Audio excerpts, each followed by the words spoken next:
mungkin perlu kita ketahui dulu apa sih manajemen sumber daya manusia strategik atau pengelolaan sumber daya manusia aparatur strategik gitu ya. Dalam konteks ini bahwa tentu kita harus sepakati dulu, saya ambil dari Maybe bahwa yang dimaksud dengan manajemen sumber daya manusia strategik itu merupakan proses pengelolaan sumber daya manusia organisasi dari sisi organisasi yang mengkaitkan pengelolaan sumber daya manusia dengan strategi organisasi.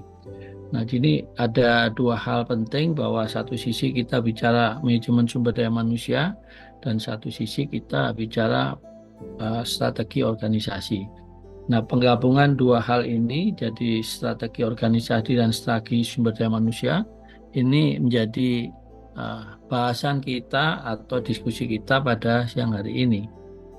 Terus yang kedua juga kita harus pahami juga bahwa tujuan mendasar dari manajemen sumber daya manusia strategik atau nanti dalam konteks ini adalah jabatan fungsional kepegawaian itu adalah untuk menghasilkan kemampuan strategis yang dapat memastikan bahwa organisasi memiliki karyawan terampil atau nanti jabatan fungsional kepegawaian terampil ya, yang kompeten gitu ya, bersedia terlibat dan termotivasi dalam rangka mencapai keunggulan kompetitif berkelanjutan. Tentu hal ini yang menjadi garis bawah adalah keunggulan kompetitif yang berkelanjutan. Nah, kita coba lihat bahwa beberapa hal di secara global bahwa megatrend dunia 2045 yang menjadi tujuan kita bersama nanti, apalagi kita beberapa waktu yang lalu kita isunya adalah Indonesia emas gitu ya. Ada beberapa yang perlu kita perhatikan secara eksternal lingkungan strategis ini.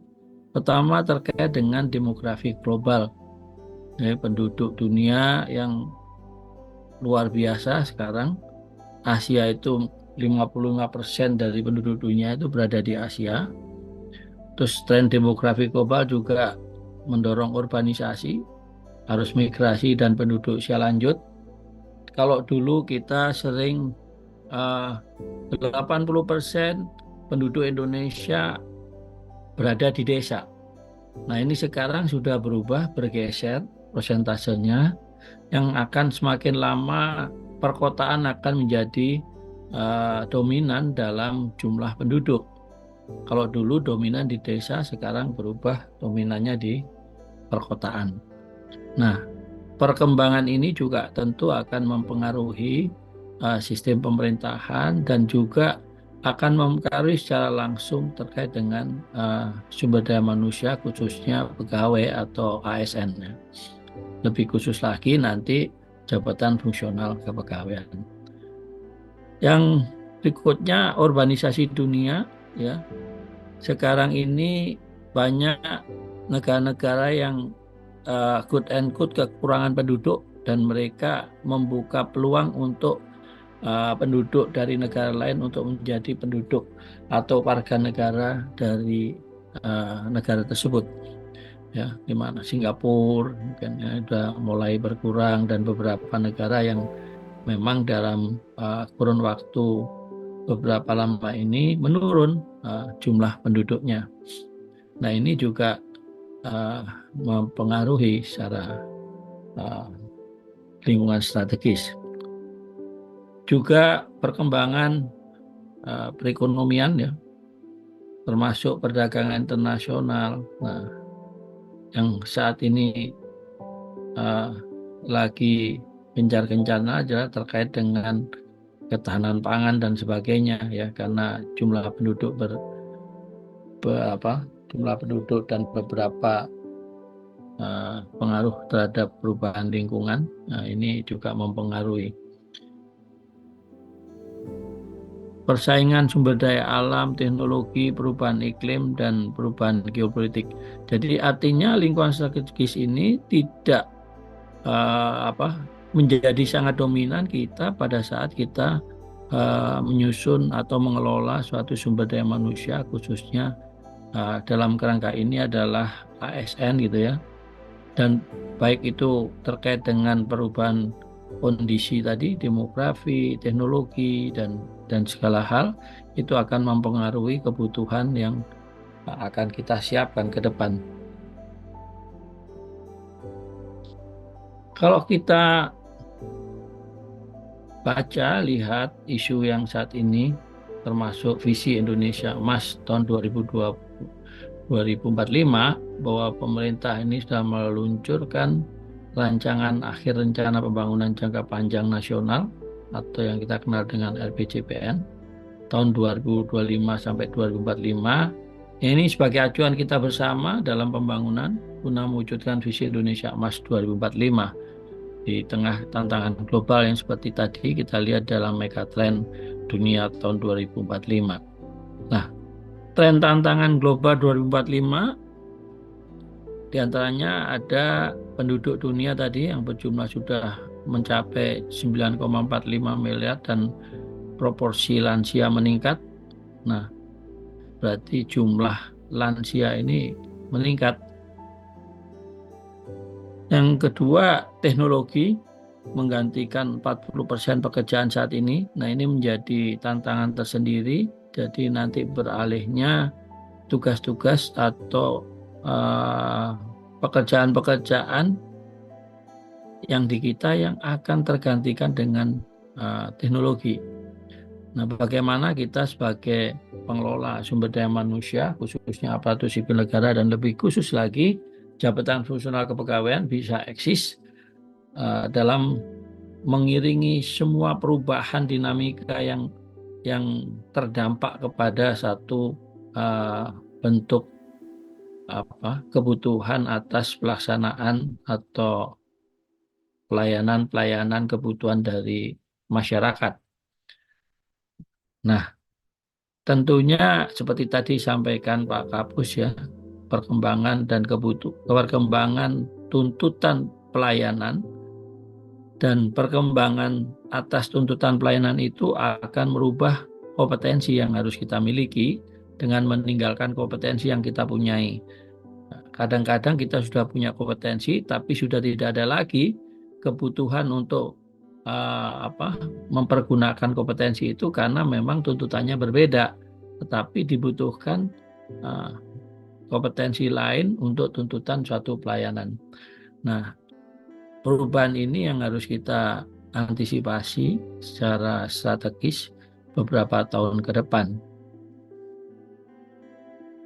Berikutnya juga perubahan iklim dan persaingan memperebutkan sumber daya alam. Nah, ini sekarang perkembangan untuk menggeser atau merubah beberapa ketergantungan atas sumber daya alam ini juga menjadi tuntutan pada saat ini, sehingga beberapa ruang untuk inovasi selalu diberikan lebih luas dan diharapkan untuk perkembangan kompetensi di masa depan. Berikutnya juga meningkatnya persaingan antar negara dan kemunculan kekuatan baru. Ini yang juga kadang-kadang perubahan lingkungan strategis ini tidak respon kecepatan respon kita terhadap perubahan itu kadang-kadang juga menjadi penting dan menentukan ke depan. Beberapa tren tantangan global ini kita kombinasikan dengan arah pembangunan yang sudah ditetapkan serta sasaran visi Indonesia Emas. Ini akan menjadi rujukan pada saat kita menyusun suatu strategi pengelolaan sumber daya manusia aparatur ke depan. Dalam kesempatan ini juga kita rujuk dari apa yang disampaikan Presiden, bahwa untuk mencapai Indonesia Emas 2045 dibutuhkan eksekusi cerdas dan kepemimpinan cerdas yang didorong oleh kepemimpinan yang kuat, berani, pandai mencari solusi dan punya nyali. Nah, apa artinya semua yang disampaikan oleh Presiden ini? Ini akan menjadi dasar pada saat kita menentukan kompetensi yang kita harapkan untuk setiap insan aparatur sipil negara. Jadi harapannya kita akan membentuk atau mewujudkan satu kepemimpinan yang cerdas, yaitu kepemimpinan yang kuat. Berarti tentu ada beberapa syarat-syarat kompetensi di sini, ya, semangat kuat terus, ya. Terus berani, ya, pandai mencari solusi, ya, dan punya nyali. Nah, beberapa kata-kata apa? Katakan ini ada beberapa kuat, berani, pandai mencari solusi dan punya nyali ini harus diturunkan, dijabarkan dalam bentuk kebutuhan-kebutuhan atas kompetensi baik itu manajerial, sosial, kultural.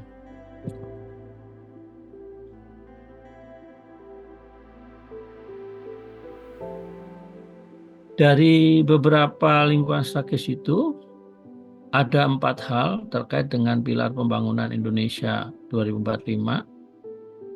Pertama adalah manusia Indonesia unggul, berbudaya dan menguasai iptek.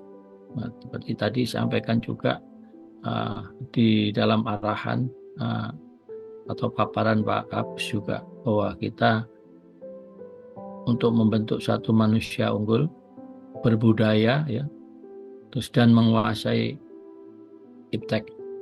Kedua, ekonomi maju dan berkelanjutan. Terus 3, pembangunan merata dan inklusif, negara demokrasi dan bersih. Nah, dari 4 pilar ini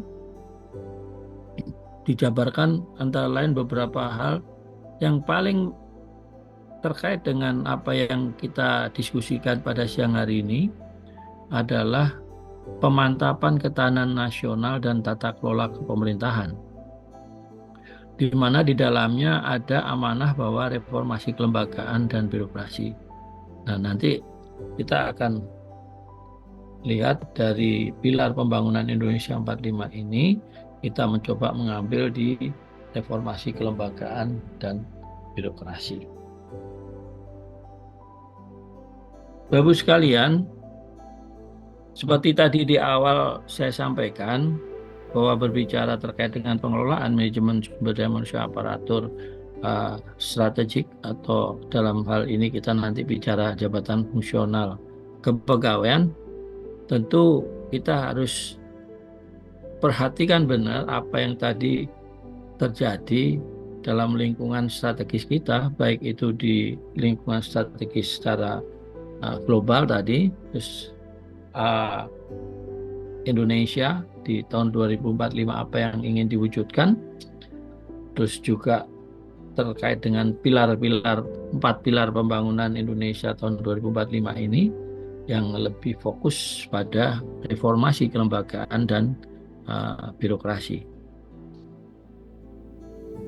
Di reformasi birokrasi dan kelembagaan ada 3 poin yang perlu kita cermati di sini, di mana arah reformasi birokrasi dan kelembagaan 2045 ini adalah merupakan penguatan reformasi birokrasi dan kelembagaan yang diarahkan untuk melalui pengarus utamaan reformasi birokrasi di seluruh sektor bidang untuk mendukung visi negara kesatuan Republik Indonesia yang berdaulat, maju, adil, dan makmur. Jadi arah reformasi birokrasi dan kelembagaan 2045 seperti tadi ini kita lihat di sini adalah lebih memfokuskan pada pengarus utamaan reformasi birokrasi di sektor dengan visi untuk mendukung visi negara, yaitu berdaulat, maju, adil, dan makmur. 3 poin di sini adalah, pertama, ada struktur kelembagaan yang diharapkan yang adaptif, efektif, dan kolaboratif. Ya, di beberapa tahun kemarin kita sudah mencoba untuk melakukan ini, yaitu dengan penyederhanaan birokrasi melalui penyetaraan jabatan dari struktural ke dalam jabatan fungsional. Dan memang dari proses penyetaraan ini masih ada beberapa PR yang terkait dengan pengembangan atau terkait dengan kompetensi yang dipunyai masing-masing pejabat dalam melaksanakan tugas-tugas jabatannya masih perlu ada perhatian. Yang kedua adalah tata kelola yang terbuka, partisipatif dengan berbasis TIK ya. Jadi yang berbasis teknologi informasi dan komunikasi yang dalam konteks ini adalah mendorong untuk penggunaan pemanfaatan secara maksimal untuk digitalisasi pelayanan berbagai hal ya. Yang ketiga adalah SDM aparatur sipil negara yang profesional dan berintegritas. Jadi ada 3 hal ini yang paling penting di dalam arah reformasi birokrasi kelembagaan 2045, yaitu struktur kelembagaan, tata kelola, dan SDM. Ini 3 hal. Bisa kelembagaan, proses, bisnis gitu ya, atau SDM. Ini selalu menjadi unsur utama dari setiap organisasi. Bapak Ibu sekalian, kami ingin melihat, coba kita lihat ke depan, ke belakang ya, beberapa perkembangan pengelolaan pegawai. Dulu dalam teori kita sering melihat ada satu fase di mana kita kenal dengan sistem gilde ya, pekerja yang dipandang sebagai barang dagangan. Jadi dulu ada istilah perbudakan ya. Jadi ada 2 jenis. Yang pertama ada tuan tanah dan ada eks-budak. Nah, ini pada masa ini objeknya itu adalah budak. Jadi orang yang dipekerjakan dianggap sebagai budak yang bisa dianggap sebagai barang dagangan. Perkembangan berikutnya kita kenal dengan perkembangan manajemen personalia atau personel manajemen. Atau pada saat ini pekerja manusia yang memiliki perasaan, pikiran, dan kebutuhan tentu tidak bisa dianggap sebagai barang dagangan. Terus di sini juga manajemen personalia yang sifatnya administratif itu meliputi atas perencanaan. Jadi pengelolaannya itu meliputi perencanaan, pengorganisasian, pengarahan, dan pengendalian atas pengadaan tenaga kerja. Terus pengembangan, kompensasi, integrasi, pemeliharaan, dan pemutusan hubungan kerja dengan SDM untuk mencapai sasaran perorangan, organisasi, dan masyarakat. Di dalam personel manajemen ini menekankan pada administratif dan tugas-tugas rutin seperti penggajian dan pemenuhan peraturan. Nah, sebagai contoh di sini di kita pengelolaan pegawai ini diatur di dalam Undang-Undang 8 tahun 1974. Nah, lembaga yang mengatur ini kita waktu itu bernama Badan Administrasi Kepegawaian Negara BKN. Dan di dalam personel manajemen ini pekerja atau pekerja ini kita objeknya adalah kita kenal dengan buruh. Nah, perkembangan berikutnya manajemen sumber daya manusia atau human resource management satu ini. Fokus utamanya memberikan kontribusi pada suksesnya organisasi. Yang kunci untuk meningkatkan kinerja organisasi adalah dengan memastikan aktivitas SDM mendukung usaha organisasi yang terfokus pada produktivitas, pelayanan, dan kualitas. dan penekanannya pada pelatihan, pengembangan keterampilan, dan program pengembangan karir. Nanti kita ini yang mendasarkan pada manajemen sumber daya manusia adalah Undang-Undang 43 tahun 99 tentang perubahan pokok-pokok kepegawaian, Undang-Undang 8 tahun 74 dan Undang-Undang 5 tahun 2014. Dan dengan perubahan atas personel manajemen menjadi manajemen sumber daya manusia ini, kami lembaga di BAKN waktu itu berubah menjadi Badan Kepegawaian Negara. Dan objeknya di sini adalah pekerja. Perkembangan berikutnya saat ini adalah dari manajemen sumber daya manusia menuju ke manajemen manusia bersumber daya atau yang kita kenal dengan Human Capital Management.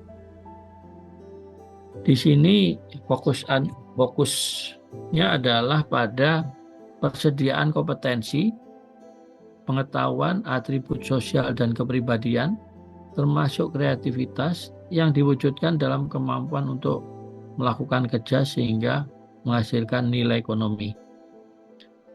Keputusan berbasis data dan analisis menjadi sangat penting, khususnya metrik kinerja pegawai untuk mengidentifikasi tren, potensi risiko, dan peluang pengembangan.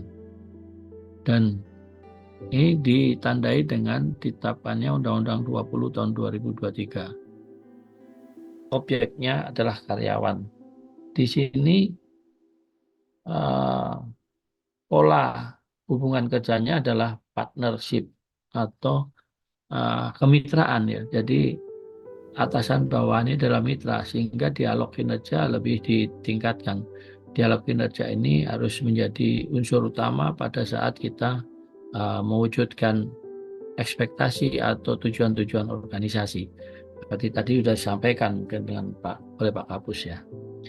Nah, catatan kami adalah di sini akan kuat penerapan talent management, di mana praktek manajemen talenta ini telah menjadi kebutuhan strategis bagi organisasi.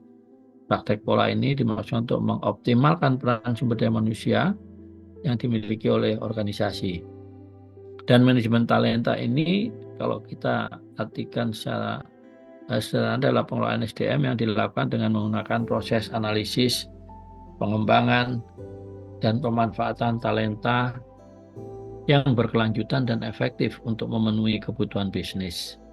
Dalam artian untuk memenuhi kebutuhan-kebutuhan atas pelayanan atau kebutuhan-kebutuhan atas mewujudkan visi misi organisasi ya. Nah, tujuan manajemen talenta adalah mengembangkan keunggulan kompetitif atau competitive advantage melalui pemanfaatan potensi kelompok karyawan untuk meraih kinerja yang optimal. Selain dilakukan dari dalam organisasi, manajemen talenta juga bisa dimulai dari pencarian bakat calon karyawan atau talent scouting. Nah, Bapak Ibu sekalian, ada hal yang bisa kita tarik dari beberapa perkembangan ini. Kalau di manajemen SDM itu kita menekankan pada bagaimana kita bisa melakukan tugas-tugas yang tugas-tugas jabatan saat ini dengan baik, sehingga diperlukan ada pengembangan kompetensi. Sedangkan di dalam manajemen manusia bersumber daya, karena yang ditempatkan untuk duduk atau menyelesaikan tugas-tugas jabatan itu adalah orang-orang yang sudah masuk dalam pool atau masuk dalam kompetensinya, sehingga tidak perlu perkembangan, tapi pengembangan kompetensi itu dilakukan untuk kebutuhan strategik untuk pengisian jabatan-jabatan yang akan diduduki. Jadi ada perbedaan mendasar kalau kita lihat dari beberapa pengembangan pengelolaan sumber daya manusia ini ya, seperti tadi human resource management itu bagaimana kita membentuk orang ini dapat melaksanakan tugasnya dengan baik dalam jabatan yang saat ini diampu. Sedangkan manajemen manusia bersumber daya atau human capital management ini, kita mengumpulkan karena orang-orang yang sudah punya kompetensi itu kita dudukkan dalam jabatan itu, sehingga pengembangan kompetensinya dibutuhkan untuk berikutnya. Ya, untuk berikutnya atau istilahnya kita untuk suksesi dalam jabatan depan. Nah, tadi sudah disampaikan oleh Pak Kapus juga bahwa nanti di dalam konsep arah kebijakan pembinaan jabatan profesional kepegawaian kita akan mengarah ke situ dengan sekarang ini kami lagi menyiapkan mengidentifikasi jabatan-jabatan suksesi untuk jabatan fungsional kepegawaian sehingga apa kebutuhan atas kompetensi yang pengembangan kompetensi jabatan fungsional untuk mengisi suksesi jabatan-jabatan tadi. Tadi sempat juga ditanya oleh Bu Nur Aziza ya, bagaimana apakah kita juga perlu petakan? Tentu akan penting ya, harus dipetakan jabatan fungsional kepegawaian ini untuk mengisi jabatan-jabatan lain sebagai suksesi jabatan fungsional kepegawaian untuk pengisian sehingga arah pengembangan kompetensi jabatan kepegawaian juga dilihat dari identifikasi tadi jabatan-jabatan yang akan diisi kemudian. Nah, berikutnya kita lihat perkembangan pengelolaan pegawaian mulai Undang-Undang 18 tahun 61 sampai dengan Undang-Undang 20 tahun 2023. Pada saat Undang-Undang tetapkan 1861 tentang judulnya ada tentang ketentuan pokok kepegawaian, dan ini dijadikan dasar yang kuat untuk penyusunan aparatur negara yang berdaya guna sebagai alat revolusi nasional pada saat itu.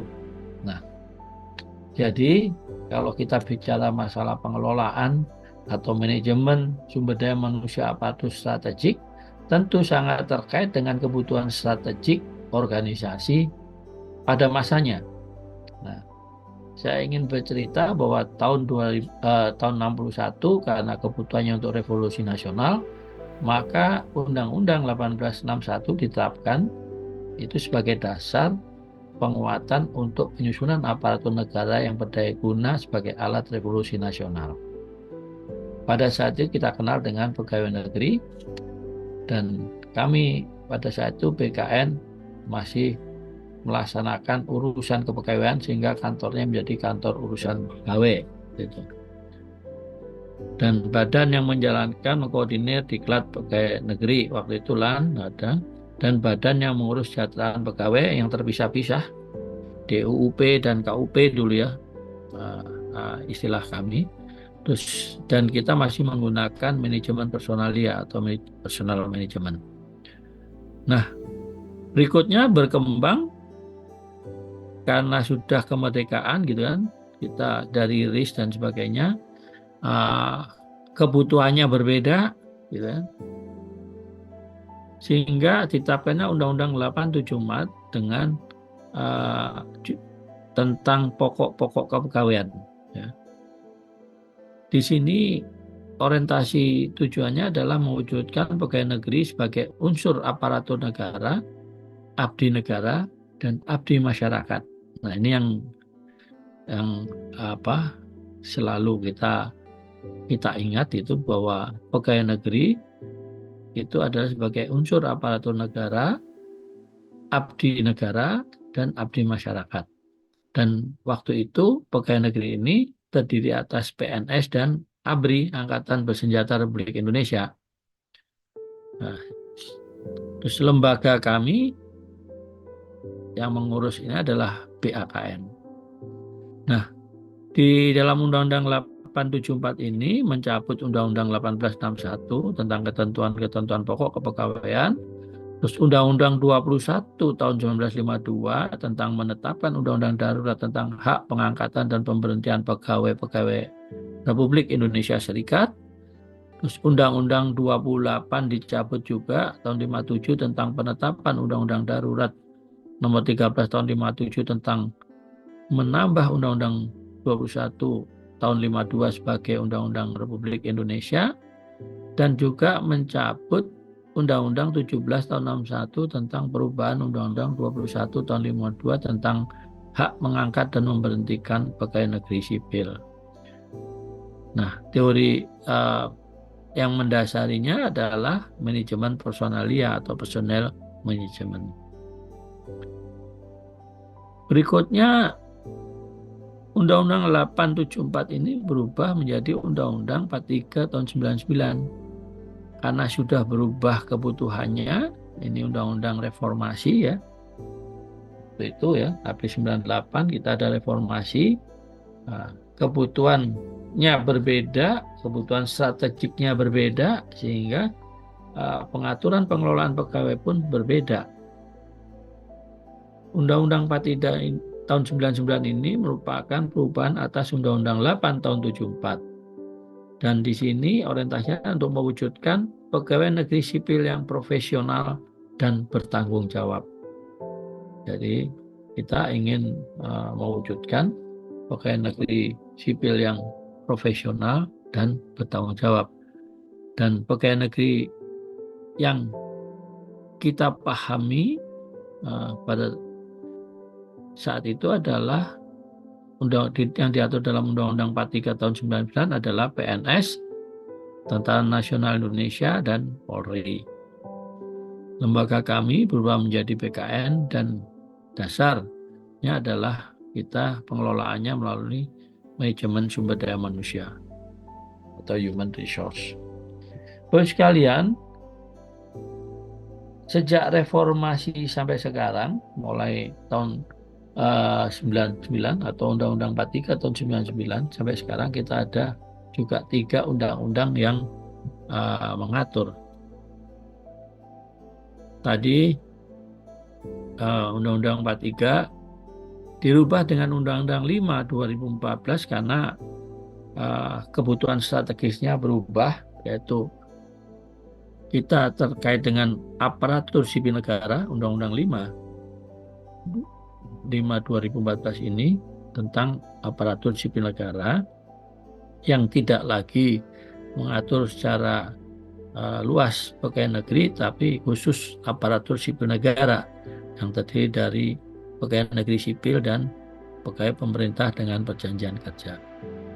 Orientasinya adalah tujuannya adalah untuk mewujudkan aparatur sipil negara sebagai bagian reformasi birokrasi, yakni aparatur sipil negara sebagai profesi yang mengelola dan mengembangkan dirinya dan wajib mempertanggungjawabkan kinerjanya dan menerapkan prinsip merit dalam pelaksanaan manajemen aparatur sipil negara. Di sini lembaga yang ada BKN, LAN, dan KASN. Kita harapannya adalah menggunakan pengelolaan human resource management atau manajemen sumber daya manusia. Nah, berkembang dengan sekarang karena perkembangan kebutuhan ya, strategiknya, maka Undang-Undang 5 2014 ini diubah menjadi Undang-Undang 20 tahun 2023 tentang aparatur sipil negara yang masih tetap atau terkait dengan PNS dan P3K. Orientasi atau tujuannya adalah untuk transformasi aparatur sipil negara.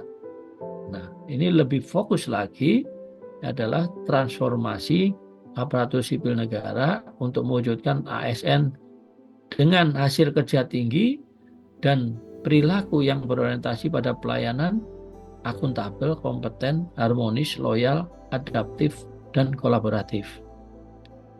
Nah, kita sudah mulai menggunakan manajemen manusia bersumber daya atau human capital management. Bapak sekalian, saya kira secara strategik perubahan undang-undang tadi menunjukkan bahwa dia ada merepresentasikan apa yang kita akan lakukan beberapa tahun ke depan dan apa yang akan kita wujudkan beberapa tahun ke depan. Nah, kita lihat juga pergeseran teori dan praktek manajemen sumber daya manusia. Jadi dari gambaran tadi yang saya sampaikan, itu yang pertama adalah sampai dengan akhir tahun 70-an itu sebenarnya Yang berkembang adalah manajemen personalia atau kepegawaian, fokusnya pada aspek administratif pengelolaan personil, dan manusia itu adalah faktor produksi ya. Jadi manusia dianggap sebagai faktor produksi.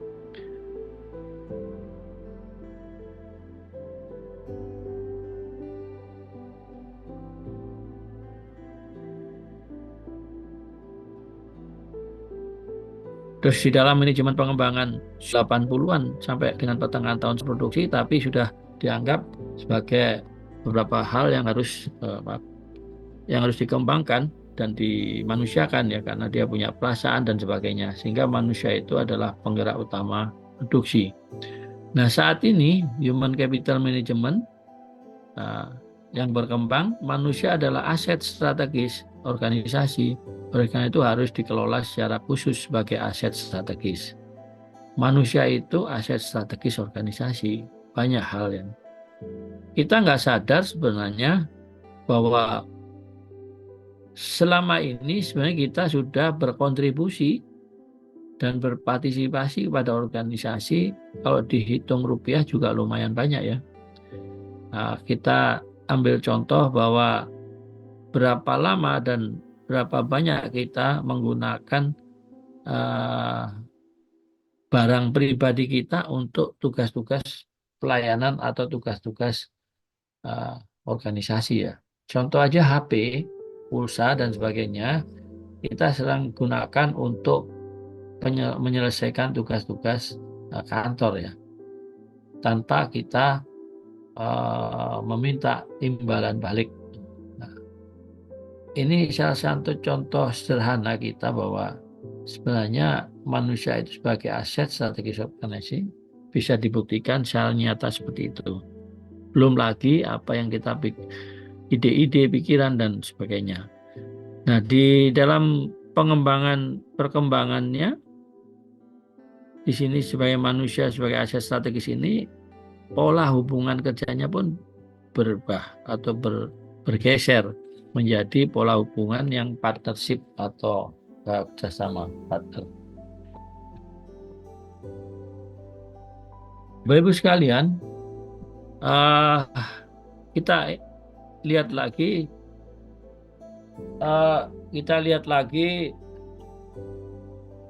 untuk human capital, kembali lagi ya, Undang-Undang 20 tahun 2023 yang secara jelas-jelas di dalam pasal 1 angka 5 itu dinyatakan antara lain manajemen aparatur sipil negara adalah serangkaian proses pengelolaan aparatur sipil negara untuk mewujudkan aparatur sipil negara yang profesional dengan hasil kinerja tinggi ya, atau hasil kerja tinggi dan perilaku sesuai dengan nilai dasar aparatur sipil negara yang bebas dari intervensi politik serta bersih dari praktek korupsi, kolusi, dan nepotisme. Kalau kita melihat dari definisi yang kita ambil dari Satkel ini, bahwa manajemen human capital adalah upaya terintegrasi untuk mengatur dan mengembangkan kemampuan manusia untuk memperoleh tingkat kinerja yang lebih tinggi. Artinya, fokus kinerja ini menjadi utama, sama persis amanah yang ada dalam Undang-Undang 20 tahun 2023 tentang aparatur sipil negara, khususnya pasal 1 angka 5. Yang diartikan bahwa mewujudkan aparatur sipil negara yang profesional dengan hasil kerja tinggi dan perilaku sesuai dengan nilai dasar aparatur sipil negara. Ini terkait dengan budaya atau kita kenal dengan nilai-nilai dasar berakhlak ya, kode etik dan sebagainya. Berikutnya Bapak Ibu sekalian,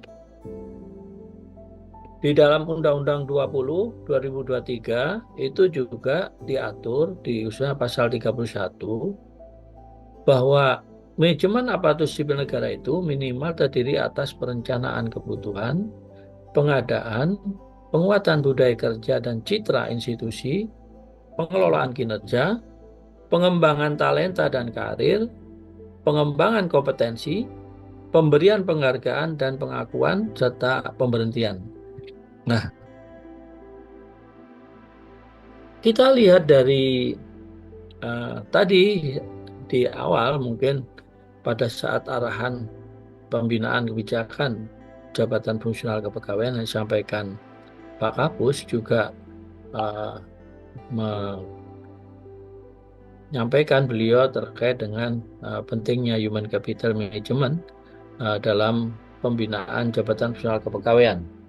Dan beliau tadi juga sudah menyampaikan bagaimana kita mengakuisisi talent dan bagaimana kita memanage talenta itu dan bagaimana kita mengoptimasikan talenta. Jadi human capital management sebenarnya ada tiga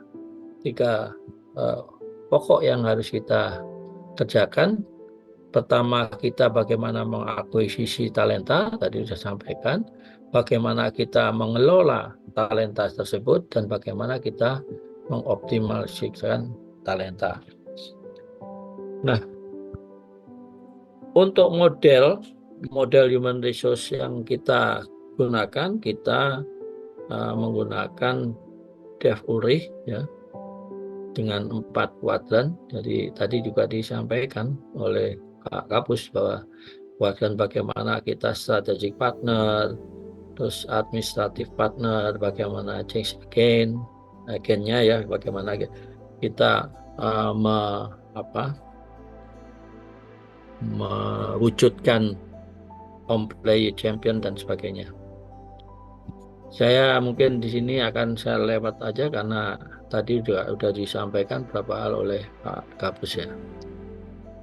Nah, seperti kita lihat tadi di dalam pasal 31 ini, ada perencanaan, kebutuhan, pengadaan, budaya kerja, pengelolaan kinerja, pengembangan talenta, dan sebagainya ini mirip persis dengan human capital management system. Di sini ada succession planning, ada learning management, ada performance management, ada career planning, ada compensation management, dan ada workforce planning. Jadi artinya beberapa unsur ini di dalam human capital management ini sudah terakomodir di dalam pasal 31 Undang-Undang 20 tahun 2023. Ya, tadi ada perencanaan kebutuhan, pengadaan, penguatan budaya, kinerja, talenta karir, kompensasi, dan seterusnya. Bapak Ibu sekalian, human capital system ini juga kalau kita lihat dari fungsinya, tadi ada talent management, itu ada recruiting, learning, development, performance appraisal, acquisition ya. Terus human resource ini ada core human resource information system. Kalau di sini di dalam Undang-Undang 20 kita kenal dengan digitalisasi sistem informasi kepegawaian ya, sistem informasi sumber daya manusia aparatur atau bahkan pengembangannya kita ada sampai dengan MyASPK di mana masing-masing data kepegawaian ini diupdate oleh masing-masing pegawai.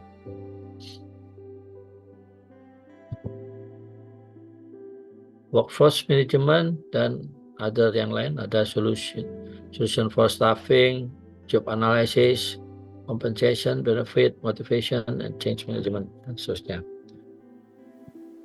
Nah, sekarang coba kita lihat di dalam Undang-Undang 20 tahun 2023 tentang aparatur sipil negara ini, di dalam pasal 1 angka 5 tadi yang fokus utamanya adalah mewujudkan aparatur sipil negara yang profesional dengan hasil kerja tinggi dan perilaku sesuai nilai dasar aparatur sipil negara. Terus berikutnya juga di dalam pasal 1 angka 8 yang mengutamakan kompetensi yang bersifat teknis sesuai dengan bidangnya ya, yang terbagi dalam awal tadi Pak Kapus juga menjelaskan bahwa jabatan itu ada 2, yang jabatan manajerial dan non manajerial, di mana jabatan non manajerial ini adalah kelompok jabatan yang lebih fokus pada kompetensi yang bersifat teknis ya.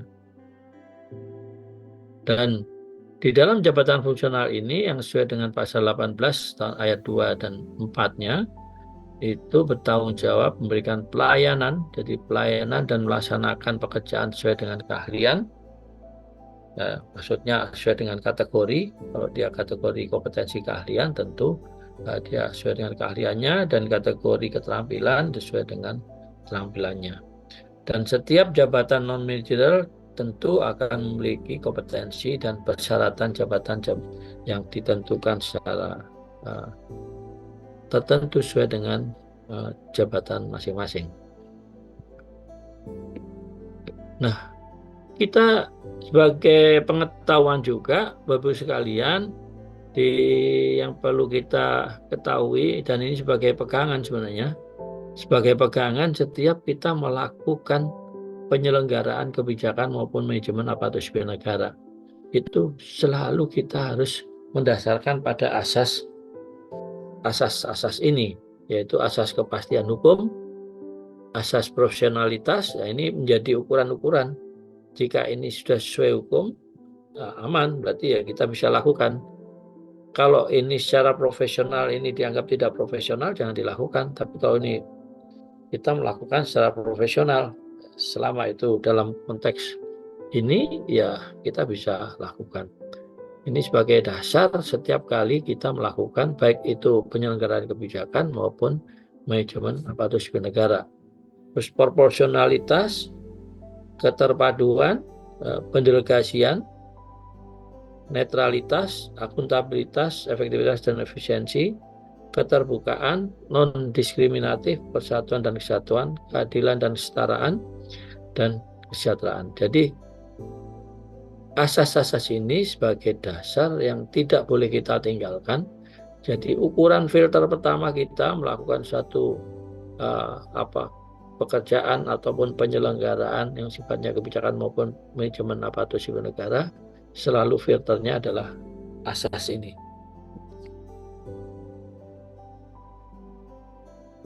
Di dalam pasal 3 ayat 2 dinyatakan bahwa pegawai aparatur sipil negara mengimplementasikan nilai dasar ASN yang tadi atas tadi berakhlak, ya, orientasi pelayanan, akuntabel, kompeten, harmonis, loyal, adaptif, dan kolaboratif. Ini satu nilai dasar yang harus kita terus istilahnya internalkan pada diri kita masing-masing, sehingga bisa menjadi bisa mendarah daging, ya, supaya bisa mendarah daging gitu, ya.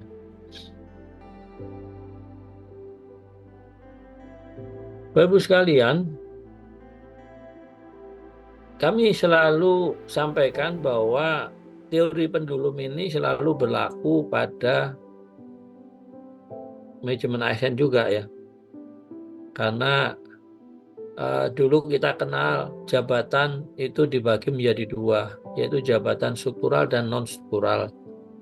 Terus berkembang jabatan dibagi menjadi tiga, jabatan pimpinan tinggi, jabatan administrasi, dan jabatan fungsional.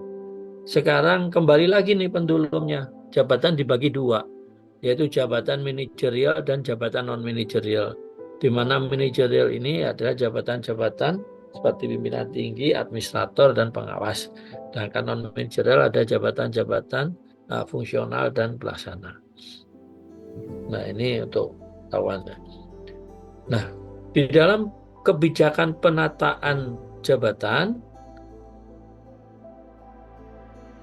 ini kita kenal Undang-Undang 20/2003 tentang aparatur sipil negara ini.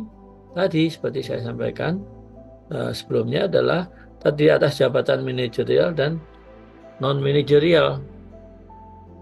Sedangkan di dalam Permen PAN 17 tahun 2021 tentang penyetaraan jabatan administratif dalam jabatan fungsional, ya, kemarin dalam karena kebijakan penyederhanaan reformasi birokrasi, ya, penyederhanaan birokrasi melalui penyetaraan jabatan ini, sehingga karena strukturnya disesuaikan dengan kebutuhan agar bisa agile, bisa struktur yang dulu miskin struktur kaya fungsi, ya, istilahnya struktur yang ramping sehingga lincah gitu, ya.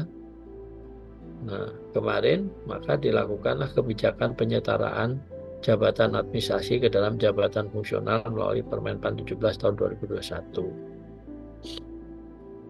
Dan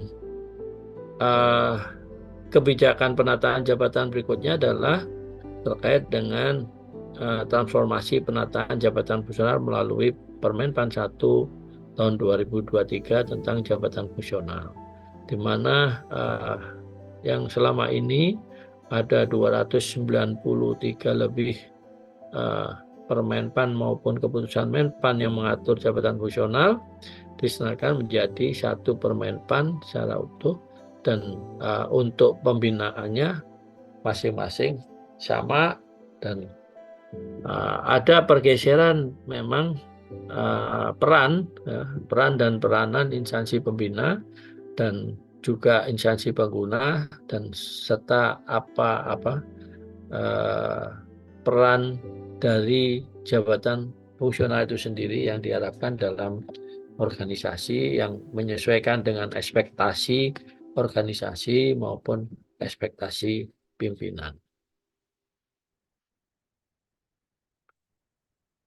Bapak sekalian, seperti tadi disampaikan juga oleh Pak Kapus bahwa sistem pembinaan jabatan fungsional kepegawaian kita sesuai dengan Permenpan nomor 1 tahun 2023 kita bisa sederhanakan menjadi 6, yaitu pertama terkait dengan perencanaan jabatan fungsional kepegawaian, yang kedua terkait dengan pengembangan kompetensi jabatan fungsional kepegawaian, ketiga terkait dengan pengembangan talenta dan karir, keempat terkait dengan pengelolaan kinerja dan peningkatan budaya kerja, kelima digitalisasi pembinaan jabatan fungsional kepegawaian, dan terakhir fasilitasi jabatan fungsional kepegawaian yang tadi sebenarnya sudah disampaikan oleh Pak Kapus. Nah, uraian dari apa yang ada dalam sistem pembinaan kepegawaian kita merujuk pada Permenpan 1 2023 mulai huruf A sampai dengan S, yaitu menyusun formasi reformasi jabatan dan untuk evaluasi jabatan dan seterusnya. Nah, dalam konteks strategis kami sudah mengidentifikasi isu strategis pembinaan jabatan fungsional kepegawaian, baik itu mulai perencanaan jabatan fungsional kepegawaian. Sini ada kita identifikasi mulai belum memiliki roadmap pembinaan jabatan fungsional kepegawaian, karena sejak ditetapkannya Permenpan 1 2023 dan ditetapkannya Undang-Undang 20 tahun 2023 yang kami masih menunggu PP-nya, sehingga roadmap pembinaan jabatan fungsional kami ini konsepnya udah ada, tapi masih akan menyesuaikan dari perkembangan dinamika kebijakan yang ada. Terus regulasi perpanjangan masa rekomendasi belum. Kami kemarin mengacu pada surat Menpan, kita sudah tetapkan melalui surat PLT Kepala BKN terkait dengan perpanjangan rekomendasi dari yang waktu itu kita, karena untuk mendorong agar segera diangkat 6 bulan, sekarang kita sesuaikan dengan surat Menpan 2 tahun untuk rekomendasi atau sertifikasi kompetensi. Terus ketidaksesuaian penempatan dengan perencanaan SDM ini kami masih perlu ada komitmen bersama dan koordinasi dengan instansi pengguna terkait dengan penempatan yang sesuai dengan perencanaan sumber daya manusia. Terus belum ada regulasi untuk lulusan PIK, kami ada pendidikan ilmu kepegawaian yang saat ini masih kita kembangkan D4 ya, D4 diploma 4 untuk pendidikan ilmu kepegawaian. Nah, dari beberapa identifikasi ini yang paling prioritas adalah roadmap kita. Konsep roadmap sudah ada, tinggal finalisasi menyesuaikan dari perkembangan kebijakan seperti PP turunan dari Undang-Undang 20 tahun 2023. Untuk pengembangan kompetensi yang paling prioritas kami adalah menyusun, karena belum adanya standar kompetensi jabatan fungsional kepegawaian dan belum memiliki HCDP, Human Capital Development Plan. Nah, dua ini menjadi prioritas kami untuk kita selesaikan di tahun 2024 ini. Berikutnya juga terkait dengan pengembangan talenta dan karir. Ini ada orientasi pengembangan karir, terus ada berapa ini kesempatan pengembangan karir yang lebih lama dan sebagainya. Kami masih identifikasi dan kami menunggu perkembangan dari kebijakan nasional. Termasuk pengelolaan kinerja dan peningkatan budaya kinerja. Ini ada gap tugas jabatan dengan existing pekerjaan, adanya pemberian tunjangan yang tidak sesuai dengan peraturan perundang-undangan, terus regulasi pengelolaan kinerja jabatan pimpinan yang belum lengkap gitu ya, dan seterusnya. Digitalisasi pembinaan jabatan kepegawaian, ini ada 3 yang kita identifikasi, mulai dari data jabatan yang belum terintegrasi dengan SISN dan SIMPAK instansi, terus belum ada sistem informasi pembinaan, dan belum tersedia learning institute. Yang menjadi prioritas kita ada 2, yaitu kita akan membangun sistem informasi pembinaan jabatan kepegawaian dan learning institute. Dan berikutnya terkait dengan fasilitasi jabatan kepegawaian. Ini ada pengangkatan kenaikan jenjang perubahan jabatan yang tidak sesuai dengan rekomendasi, kadang-kadang ada, dan tindak lanjut perubahan nomenklatur yang sampai sekarang ternyata meskipun sudah berakhir di 31 Desember 2023, tapi masih ada yang belum karena beberapa hal. Saya kira beberapa isu strategis yang mendasari kita nanti pada saat pengelolaan manajemen sumber daya manusia aparatur, khususnya jabatan fungsional kepegawaian strategik. Bapak sekalian, kita lihat angka statistiknya, kita sudah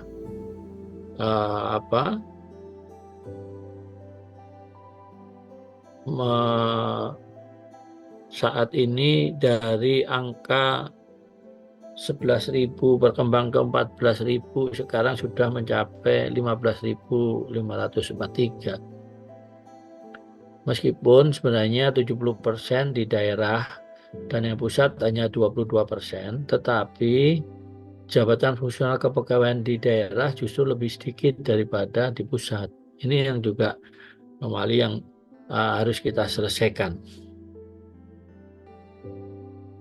Kalau kita lihat dari sebaran usia seperti ini ya, kita lihat tingkat pendidikan dan golongan ruang dan seterusnya. Saya kira ini untuk pengetahuan. Bapak Ibu sekalian, di dalam Undang-Undang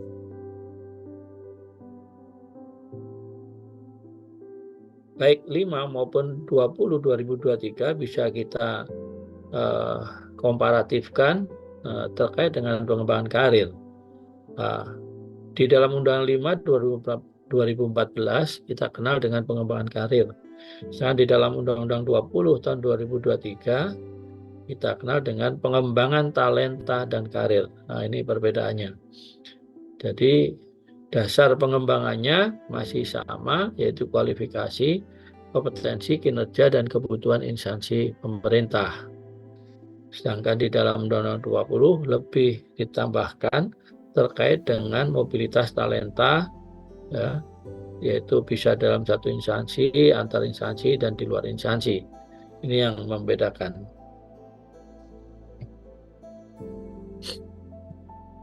Nah, di dalam pembinaan jabatan fungsional kepegawaian, kita mengenal sejak tahun 2020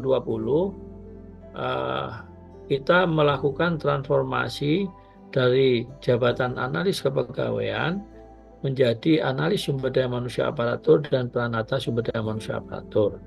Asesor sumber daya manusia aparatur kita transformasi menjadi asesor sumber daya manusia aparatur, dan auditor kepegawaian bertransformasi menjadi auditor manajemen aparatur sipil negara. Nah, di sini pada saat kita bicara masalah jabatan fungsional kepegawaian, kita dalam konteks manajemen strategik tentu kita mempredik berapa kebutuhan masing-masing jabatan ini dalam kurun waktu berapa tahun ke depan. Nah, untuk penyusunan kebutuhan jabatan analis sumber daya manusia aparatur, kita bisa rujuk pedomani melalui Perka BKN nomor 2 tahun 2022. Terus untuk asesor sumber daya manusia aparatur dengan Per BKN nomor 3 tahun 2022, dan untuk peranata sumber daya manusia aparatur dengan Per BKN nomor 4 tahun 2022, dan untuk auditor manajemen aparatur sipil negara Per BKN nomor 5 tahun 2022. Nah, di dalam peraturan baik Per BKN nomor 2, 3, 4, dan 5 ini mengenal atau dikenal prinsip dalam penyusunan kebutuhan jabatan fungsional kepegawaian ini adalah satu, kesesuaian. Kesesuaian artinya kita sesuaikan unit organisasi, tugas-tugas unit organisasi dengan tugas-tugas jabatan-jabatan tersebut atau jabatan fungsional kepegawaian. Nah, prosentase atau dominasi berapa kesesuaian tugas dari organisasi dengan tugas jabatan fungsional kepegawaian inilah yang akan menentukan berapa banyak kebutuhan jabatan fungsional tersebut. Yang kedua, analisis jabatan dan analisis beban kerja. Tentu kita mendasarkan pada Permenpan 1 2020 tentang pedoman analisis jabatan dan analisis beban kerja. Kita menghitung berapa jumlah volume beban kerja atas tugas-tugas yang sesuai dengan jabatan fungsional kepegawaian. Yang ketiga, prinsip ketersediaan. Kita melihat apakah ada unit kerja baru, apakah ada unit atau jabatan-jabatan yang lowong, yang belum terisi atau pindah jabatan lain atau mutasi, berhenti, pensiun, dan meninggal dunia. Terus kita lihat juga ketersediaan terkait dengan peningkatan volume beban kerja, apakah ada. Nah, ini yang akan menentukan berapa jumlah pegawai atau pejabat fungsional kepegawaian. Yang kedua terkait dengan kedudukan. Yang kedudukan ini kita lihat unit-unit kerja yang membidangi terkait dengan kepegawaian sumber daya manusia. Terus yang berkaitan dengan ruang lingkup tugasnya. Jadi setelah kita lihat apakah ada unit kerja yang terkait dengan pengelolaan SDM. Terus apakah ada yang kaitannya ruang lingkup tugas jabatan fungsional kepegawaian ini yang ada dalam unit organisasi ini. Nah, berikutnya kita lihat apakah dia instansi pusat, provinsi, dan daerah sesuai dengan kewenangan. Yang ketiga adalah unsur tahapan. Jadi ketika kita menyusun jabatan fungsional kepegawaian, baik itu analis, asesor, peranata maupun auditor kepegawaian atau manajemen ASN, ini selalu tahapannya pertama kita penghitungan kebutuhan secara 5 tahun dan 1 tahun. Jadi 5 tahun ke depan kita predik berapa kira-kira kebutuhan atas jabatan fungsional kepegawaian. Yang berikutnya kita tetapkan juga standar kerja rata-rata. Jadi berapa sih kebutuhannya rata-rata ini. Terus berapa persen kontribusi setiap tugas jabatan, setiap unit kerja terhadap tugas-tugas jabatan fungsional kepegawaian. Baru kita tetapkan keseluruhan volume beban kerja. Dari volume beban kerja tentu kita bagi dengan standar kebutuhan rata-rata ya, berapa yang akan menentukan kebutuhan jabatan fungsional kepegawaian. Baru kita lihat yang lowong berapa dan besetting antara besetting lowong berapa, sehingga kita harus pengadaan jabatan fungsional, baik itu dari pengangkatan pertama, perpindahan jabatan, maupun juga mempertimbangkan kenaikan jenjang dalam pengisian lowong jabatan tersebut, yang kita kenal dengan proyeksi kebutuhan ke depan. Yang berikutnya adalah kedua, pengusulan kebutuhan jabatan fungsional tahap kedua. Setelah itu kita usulkan ke kami, BKN, dalam hal ini Pusat Pembinaan Jabatan Fungsional Kepegawaian, untuk kita lakukan verifikasi dan validasi kebutuhan jabatan fungsional kepegawaian. Dengan kita memberikan rekomendasi yang memuat jumlah kebutuhan berjenjang, unit kerja penempatan, dan peta jabatan. Nah, selanjutnya dari verifikasi ini sebagai dasar penetapan kebutuhan jabatan fungsional kepegawaian oleh Menpan. Dan selanjutnya pelaporan kebutuhan yang untuk pengisiannya. Bapak sekalian, untuk volume beban kerja masing-masing mempunyai indikator volume bekerja yang berbeda-beda. Untuk yang analis SDM aparatur dan Pranata sama ya. Kita ada 3 indikator ASN yang dikelola, ruang lingkup, tugas organisasi, dan kompleksitas analisis sistem sumber daya manusia aparatur. Untuk asesor, rencana asesmen kompetensi, dan potensi ASN, rencana pengembangan karir dan suksesi, pengembangan kompetensi dan potensi ASN, database kompetensi dan potensi pegawai. Untuk yang auditor, manajemen aparatur sipil negara, ini ASN yang dikelola, ruang lingkup, tugas organisasi, dan kompleksitas audit manajemen aparatur sipil negara.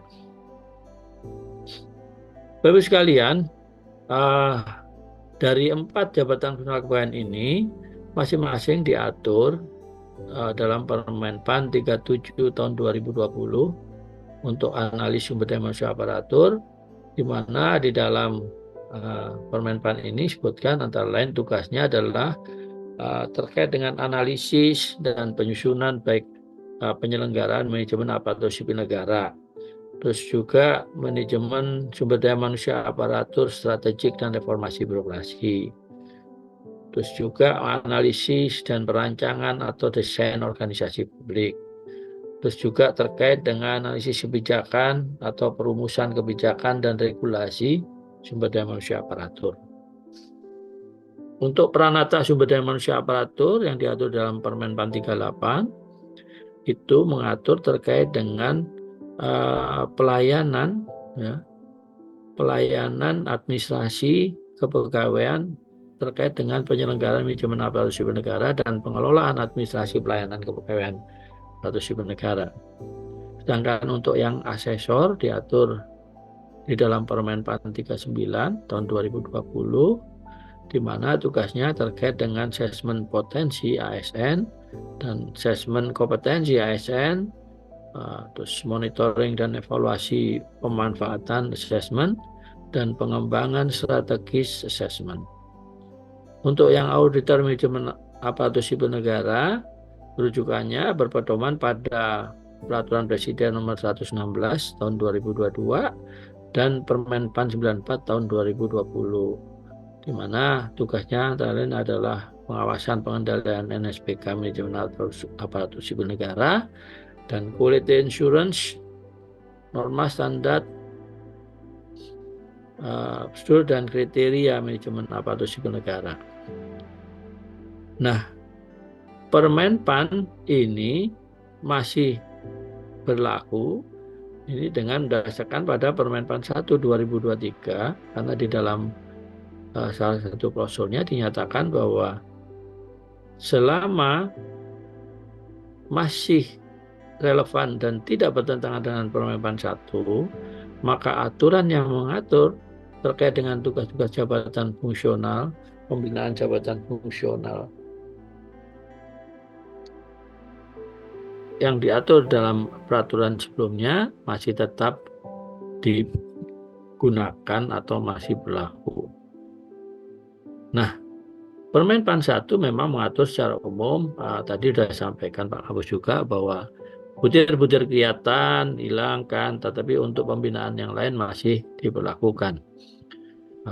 Untuk terkait dengan angka kredit, kenaikan pangkat, dan jenjang jabatan fungsional, ini sudah diatur di dalam Per-BKN nomor 3 tahun 2023. Bapak sekalian, di Permen-Pan ini mengatur mulai kedudukan, kategori, pengusulan, pengangkatan, sampai dengan organisasi profesi yang diatur dalam Permen-Pan 1 2023. Ya. Saya kira ini kita lewatkan.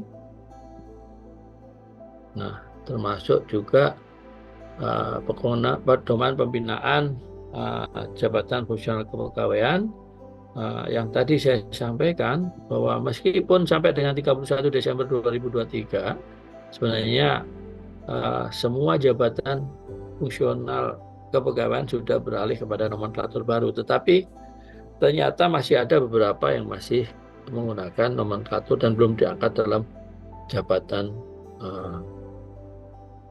nomenklatur baru.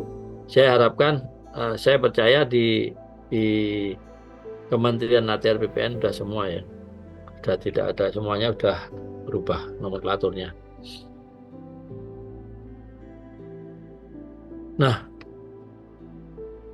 ada beberapa di dalam penjelasan Undang-Undang 20 2023 tentang aparatur sipil negara ini, ada yang menyatakan bahwa dalam penjelasannya dinyatakan antara lain pokok-pokok pengaturan yang terdapat di dalam undang-undang ini adalah satu. Jadi Undang-Undang 20 ini ada beberapa pokok-pokok pengaturan. Pertama adalah penguatan pengawasan sistem merit. Jadi kita harapkan ada penguatan pengawasan sistem merit. Kedua, penetapan kebutuhan PNS dan P3K. Ketiga, kesejahteraan PNS dan P3K. Keempat, penataan tenaga honorer. Dan kelima adalah digitalisasi manajemen aparatur sipil negara, termasuk di dalamnya transformasi komponen manajemen aparatur sipil negara. Jadi ada 5 poin pokok-pokok pengaturan yang terdapat di dalam undang-undang ini. Jadi ya. Nah, selanjutnya tentu pertanyaan kita adalah bagaimana sih peran dan peranan jabatan fungsional kepegawaian dalam mewujudkan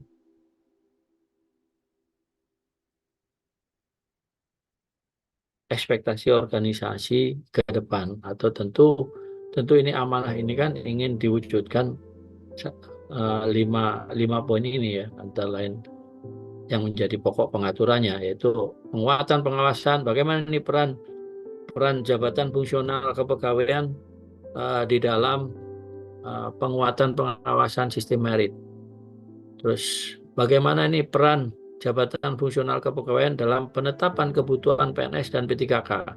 Karena kita juga menyusun kebutuhan jabatan fungsional kepegawaian pun kita harus rinci berapa sih kebutuhannya untuk rekrutmen awal, dan berapa kebutuhannya untuk perpindahan jabatan, dan berapa kebutuhannya untuk kenaikan jenjang.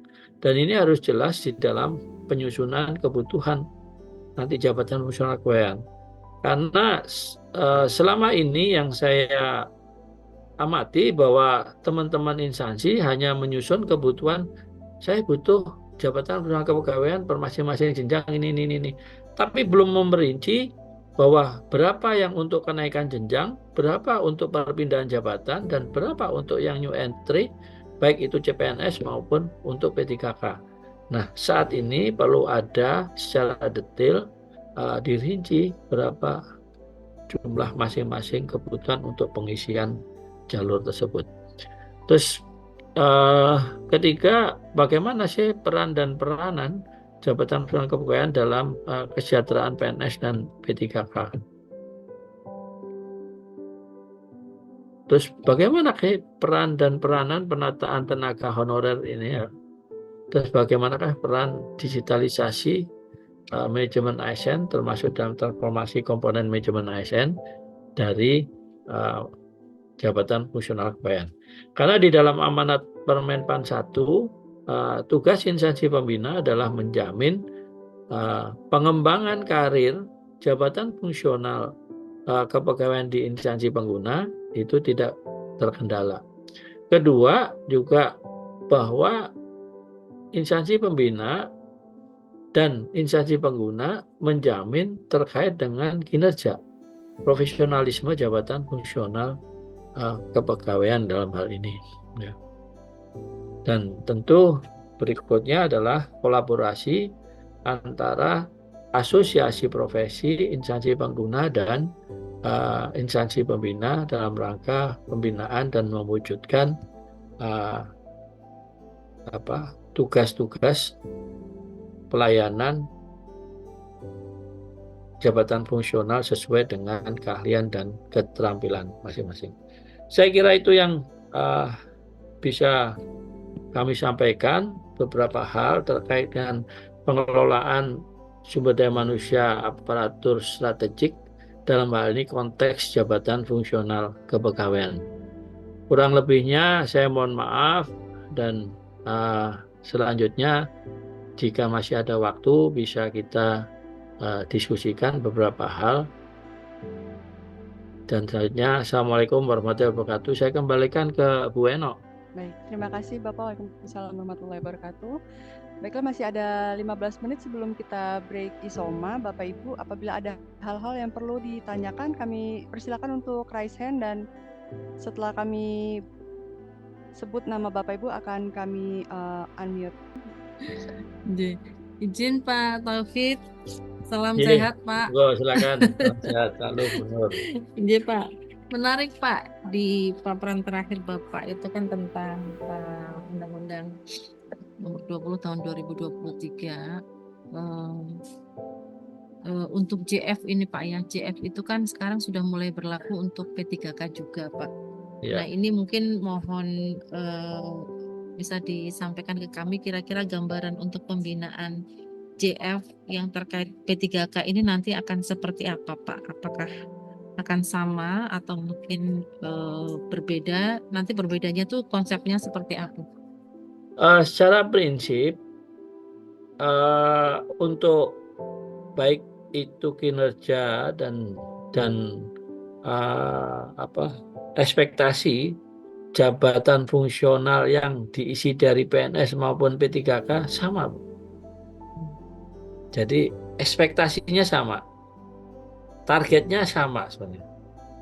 Nah, kenapa itu diisi ke P3K?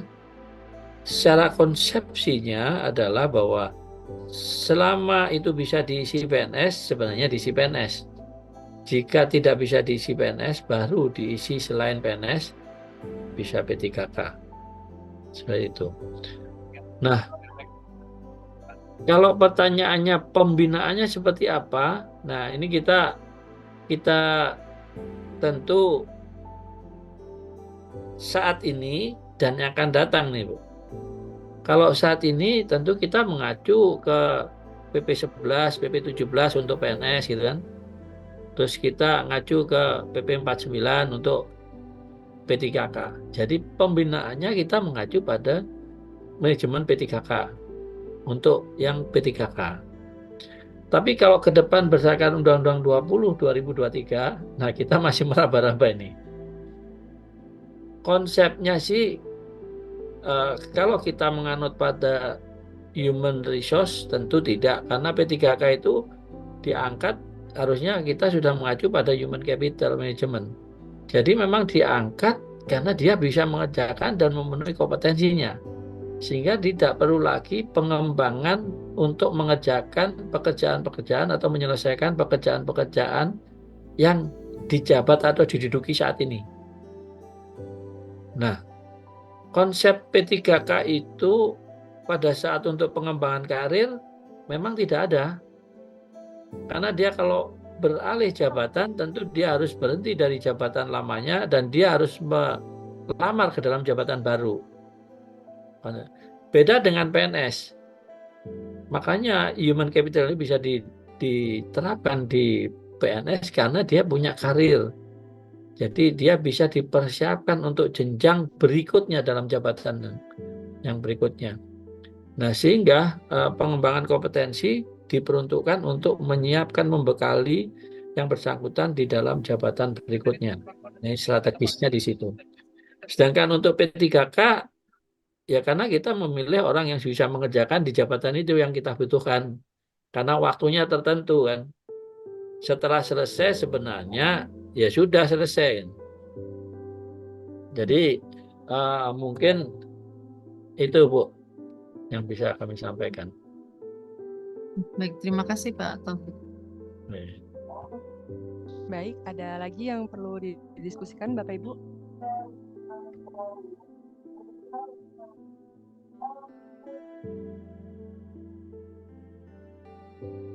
Nampaknya sudah cukup jelas Pak, ini tidak ada penanya. Baik, kita cukupkan ya Ibu Kabak ya untuk sesi Bapak Tauhid. Kalau sebelum diakhiri tentu sesuai dengan tadi harapan dari Bu Kabak ya, dan juga harapan dari Pak Kapus bahwa kita semua nanti ini kan bagian dari pengembangan kompetensi tentu untuk menuju baik ini teman-teman yang akan mau perpindahan jabatan maupun teman-teman yang akan kenaikan jenjang jabatan, tentu ada beberapa hal yang tadi kami sampaikan baik Pak Kapus maupun saya dalam konteks ini terkait dengan pengelolaan sumber daya manusia aparatur strategik maupun pembinaan jabatan fungsional kepegawaian. Kami harapkan teman-teman bisa memahami minimal untuk yang beberapa hal yang terkait dengan jenjang jabatan tertentu, konsep-konsep pengelolaan manajemen aparatur sipil negara, terus untuk yang beberapa hal yang terkait dengan operasional teknis penyelenggaraan manajemen aparatur sipil negara. Dan saya mohon maaf jika ada beberapa hal yang kurang berkenan, dan selanjutnya sukses untuk kita semua. Salam sehat. Assalamualaikum warahmatullahi wabarakatuh.